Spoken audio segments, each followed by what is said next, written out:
तो अब जो हमारा नेक्स्ट टॉपिक ऑफ डिस्कशन है वो हम एडिमा के बारे में पढ़ेंगे। पिछली वीडियो में मैंने आपको हाइपरईमिया और कंजेशन का पढ़ा दिया।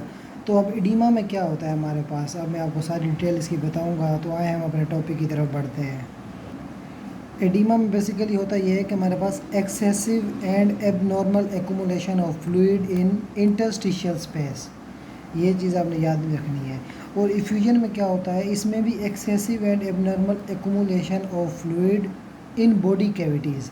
इडीमा और इफ्यूजन में सिर्फ एक चीज़ का डिफरेंस है। इडीमा में कहाँ जमा हो रहा होता है फ्लूइड, इंटरस्टिशियल स्पेसिस में, और इफ्यूजन में कहाँ जमा हो रहा होता है फ्लूइड, बॉडी कैविटी में। तो इतना आपने याद रखना है, एडिमा में कहाँ जमा हो रहा है, इंटरस्टिशियल स्पेस में, जबकि इफ्यूजन में बॉडी कैविटी में। अब हम थोड़ा सा इसका नॉर्मल प्रोसेस पढ़ेंगे। हमें पता है कि जो नॉर्मल एक्सचेंज हो रहा होता है फ्लूइड का कैपिलरीज में, दो प्रेशर में इन्वॉल्व होते हैं, हाइड्रोस्टैटिक प्रेशर और ऑनकोटिक प्रेशर। इसका अदर नेम हमारे पास ऑस्मोटिक प्रेशर भी इसको कहते हैं। ये हाइड्रोस्टैटिक प्रेशर आउटवर्ड फोर्स भी इसको कहते हैं, जबकि ऑनकोटिक प्रेशर को इनवर्ड फोर्स कहते हैं। ठीक हो गया। अब जो नॉर्मल प्रोसेस होता है वो नॉर्मली स्टर्लिंग लॉ में बताया नॉर्मल प्रोसेस में क्या हो रहा होता है। वो ये बोल रहा होता है कि एक हमारे पास आर्टीरियल एंड होता है, एक हमारे पास वीनस एंड होता है। आर्टीरियल एंड पे हमारे पास हाइड्रोस्टैटिक प्रेशर ज़्यादा होता है, जबकि ऑनकोटिक प्रेशर आपको पता है कि वो कांस्टेंट होता है बोथ साइड पे। जबकि आर्टीरियल एंड पे हाइड्रोस्टैटिक प्रेशर ज़्यादा होता है और वीनस एंड पे हाइड्रोस्टैटिक प्रेशर कम होता है। अब मैंने आपको बताया कि जो हाइड्रोस्टैटिक प्रेशर है वो आउटवर्ड फोर्स है।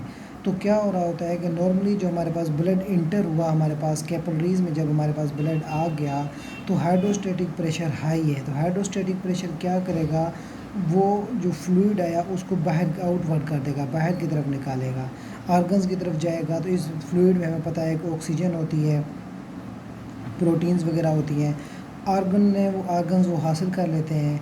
और अब हमारे पास जो तो बाकी जो हमारे पास डीऑक्सीजनेटेड ब्लड बढ़ गया तो दोबारा हमारे पास वीनस एंड पे आ गया। यहाँ पे हमारे पास ऑनकोटिक प्रेशर रोल अदा करेगा, जितना फ्लूइड आया उसको कैपिलरी के अंदर ले गएगा। तो नॉर्मली ये प्रोसेस इस तरह रिपीट होता रहता है। तो ये हमारे पास एक नॉर्मल कंडीशन थी। क्या हुआ, वीनस एंड से ब्लड हमारे पास आया, आर्टरियल एंड पे पहुंचा। आर्टरियल एंड पे हाइड्रोस्टैटिक प्रेशर ज़्यादा था, इसने क्या किया, ब्लड को बाहर की तरफ भेजा। आर्गन ने हमारे पास ऑक्सीजन ले ली, प्रोटीन्स वगैरह ले लिए। अब डीऑक्सीजनेटेड ब्लड को दोबारा जब आया इंटरस्टिशियम में तो ऑनकोटिक प्रेशर ने उसको अपनी तरफ खींच लिया, इनवर्ड अंदर की तरफ। तो इस तरह नॉर्मली ये प्रोसेस चलता रहता है। अब हम इसकी पैथोजेनेसिस पढ़ेंगे, देखेंगे कि एबनॉर्मल कंडीशन में क्या होता है। अब मैं आपको पैथोजेनेसिस पढ़ाऊँगा।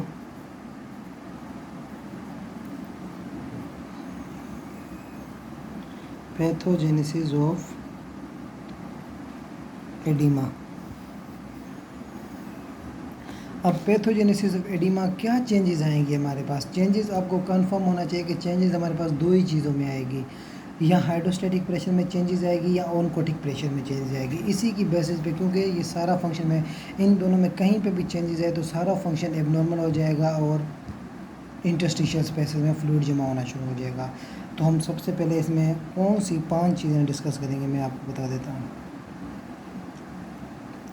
सबसे पहले इंक्रीज़ कैपिलरी हाइड्रोस्टैटिक प्रेशर, ये ज़्यादा हो जाएगा।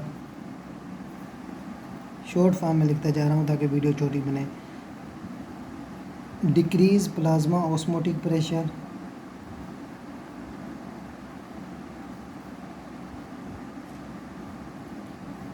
लिम्फेटिक्स की ऑब्स्ट्रक्शन हो सकती है, लिम्फेटिक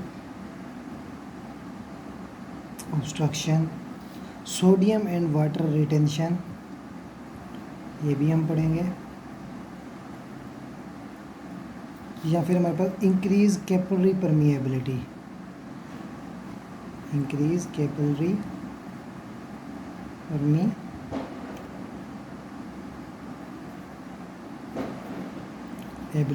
कब होती है, ये हमारे पास इन्फ्लेमेशन में हो जाती है। ठीक हो गया।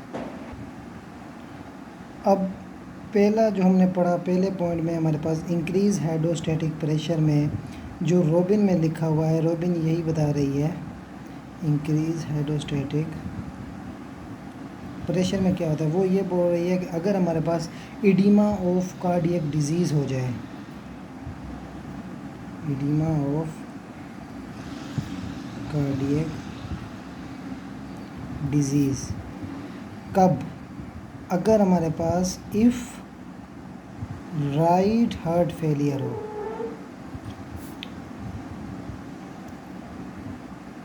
राइट हार्ट फेल हो जाए। तो मैंने आपको बताया था राइट हार्ट क्यों फेल हो रहा था, रिवाइज़ करो स्टोरी को। मैंने बोला था कि जब डीप वेन थ्रोम्बोसिस होगी, हमें पता है कि हार्ट में कौन सी वेन ब्लड लेके आ रही होती है, इन्फीरियर वेना केवा के थ्रू ब्लड हार्ट में आएगा, राइट एट्रियम से राइट वेंट्रिकल में, राइट वेंट्रिकल से रीनल आर्टरी में, रीनल आर्टरी से रीनल कैपिलरी में, वहाँ पे जाके फंस जाएगा, क्लोट की फॉर्मेशन होगी। तो वही ब्लड जब बैक जाएगा राइट वेंट्रिकल्स होता हुआ राइट एट्रियम में, फिर दोबारा इन्फीरियर वेना केवा में, तो लेग्स की तरफ जर्नलाइज एडिमा हो जाएगा पूरी बॉडी का।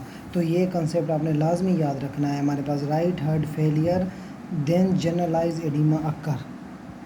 रोबिन में ये सारी डिटेल नहीं लिखी हुई, लेकिन मैंने आपको बता दी, then generalised oedema occur.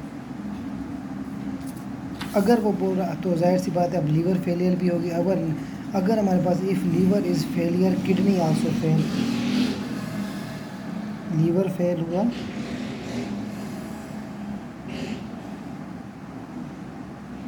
Kidney also fail हो जाएगी। जाहिर सी बात है जब किडनी में हमारे पास ब्लड नहीं जाएगा तो किडनी तो फेल हो जाएगी, यही ब्लड बैकवर्ड हमारे पास लीवर में जाएगा तो लीवर भी फेल हो जाएगा। अब जनरलाइज्ड एडिमा को मेडिकल टर्म में क्या कहते हैं, ये इंपॉर्टेंट टर्म है, आपने लाजमी याद रखनी है।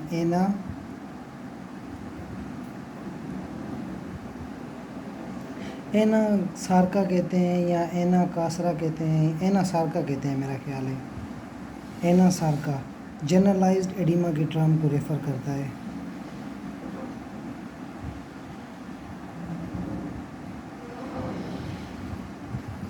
तो ये चीज़ आपने लाजमी याद रखनी है, लाजमी।